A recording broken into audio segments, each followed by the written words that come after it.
Taste the Daily. Kanchipuram மாவட்டம் ஸ்ரீபெரும்புதூர் மற்றும் குன்றத்தூர் பகுதிகளில் உள்ள தொழிற்சாலைகளிலிருந்து வெளியேற்றப்படும் கழிவு நீரால் நிலத்தடி நீர் மாசடைவதாக அப்பகுதி மக்கள் குற்றம் சாட்டியுள்ளனர்.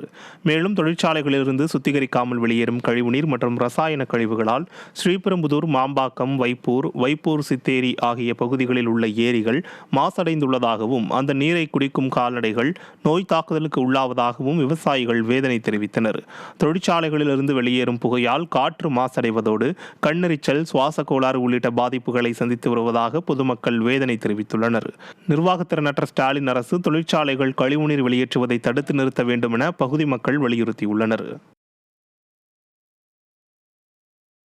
தூத்துக்குடியில் தனியார் ஆம்னி பேருந்து நிர்வாகத்தை கண்டித்து பயணிகள் திடீரென போராட்டத்தில் ஈடுபட்டனர். திசையன் விலையிலிருந்து சென்னைக்கு இயக்கப்பட்ட தனியார் ஆம்னி பேருந்தில் 2000 ரூபாய் முதல் 1500 ரூபாய் வரை கட்டணம் வசூலிக்கப்பட்ட நிலையில் தரமற்ற பேருந்து இயக்குவதாக கூறி பயணிகள் தூத்துக்குடி புதிய பேருந்து நிலையம் அருகே சுமார் 3 மணி நேரம் போராட்டத்தில் ஈடுபட்டனர். அப்போது மாற்று பேருந்து இயக்க வேண்டும், இல்லை என்றால் பேருந்து கட்டணத்தை திருப்பி வழங்க வேண்டும் என பயணிகள் வலியுறுத்தினர். நிர்வாகத்திறனற்ற ஸ்டாலின் அரசு தரமற்ற பேருந்துகளை இயக்கும் ஆம்னி பேருந்து உரிமையாளர்கள் மீது நடவடிக்கை எடுக்க வேண்டும் என பயணிகள் வலியுறுத்தியுள்ளனர். காஞ்சிபுரம் மாவட்டம் ஸ்ரீபெரும்புதூரில் மழைநீர் வடிகால் பணிக்காக மின்மாற்றியை அகற்றி சாலையோரம் ஆபத்தான முறையில் அமைத்துள்ளதால் அசம்பாவிதம் ஏற்படும் அபாயம் உள்ளதாக பொதுமக்கள் குற்றம் சாட்டியுள்ளனர்.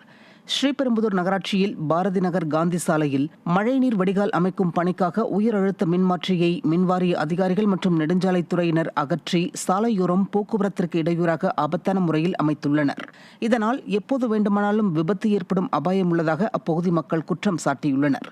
எனவே திறனற்ற திமுக அரசு இந்த மின்மாற்றியை பாதுகாப்பான இடத்தில் அமைக்க வேண்டுமென பொதுமக்கள் வலியுறுத்தியுள்ளனர். சித்ரா பௌர்ணமியையொட்டி விருதுநகர் மாவட்டம் ராஜபாளையத்திலிருந்து வட மாவட்டங்களுக்கு செல்ல சிறப்பு பேருந்துகள் இயக்கப்படாததால் அரசு அதிகாரிகளை கண்டித்து பயணிகள் சாலை மறியல் போராட்டத்தில் ஈடுபட்டனர். சென்னை, கோவை, திருச்சி ஆகிய மாவட்டங்களுக்கு செல்ல போதிய பேருந்துகள் இயக்கப்படவில்லை என்றும் இதனால் பேருந்து நிலையத்திலேயே வெகு நேரமாக காத்திருப்பதாகவும் பயணிகள் குற்றம் சாட்டினர். மேலும் நள்ளிரவு 2 மணி வரை பேருந்து நிலையத்தில் காத்திருந்தும் பேருந்துகளை அதிகாரிகள் இயக்காததால் ஆத்திரமடைந்த பயணிகள் ராஜபாளையம் பேருந்து நிலையம் முன்பு சாலை மறியலில் ஈடுபட்டனர். ஸ்டாலின் ஆட்சியில் பண்டிகை காலங்களில் கூட சிறப்பு பேருந்துகளை இயக்கவில்லை என பொதுமக்கள் குற்றம் சாட்டியுள்ளனர்.